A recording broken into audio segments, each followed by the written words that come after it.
योग गर्नलाई भनेर ठिक्क पारेको ठाउँ जुन छ अहिले सरल हावा पूर्वदेखि चलिरहेको छ। यति मधुर हावा, मिठो हावा। यो ठाउँ यस्तो छ, यहाँ चाहिँ रुख बिरुवाहरू चारैतिर परिवेष्टित छन्। यहाँ नजिकै एउटा धरधरे छ।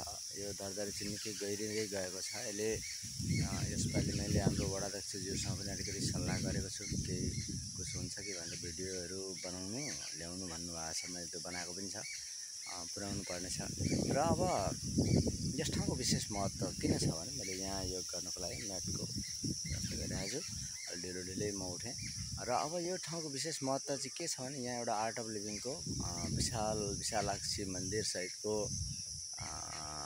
ठुलो एउटा आयोजना हुने ठाउँ यो छ। यसको लागि मैले चाहिँ दिउँसै एउटा सपना देखेको छ कि यहाँ एउटा आर्ट अफ लिभिङको भव्य मन्दिर हुन्छ, जसले एउटा आध्यात्मिकताको प्रचार, योगको प्रचारहरू गर्नेछ। र यो जुन धरधरे क्षेत्र छ हाम्रो यहाँ आसपासमा निकै लामो छ। यो अहिले व्यक्तिगत आफ्नोमा छ, तर यो पछि गएर एउटा पार्क यहाँ बन्नेवाला छ।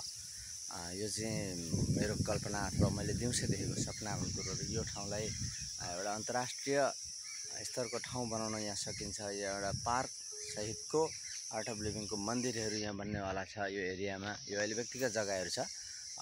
एउटा विशाल निकै क्षेत्र ओगटेको त्यस्तो ठाउँ यहाँ बन्नेवाला छ।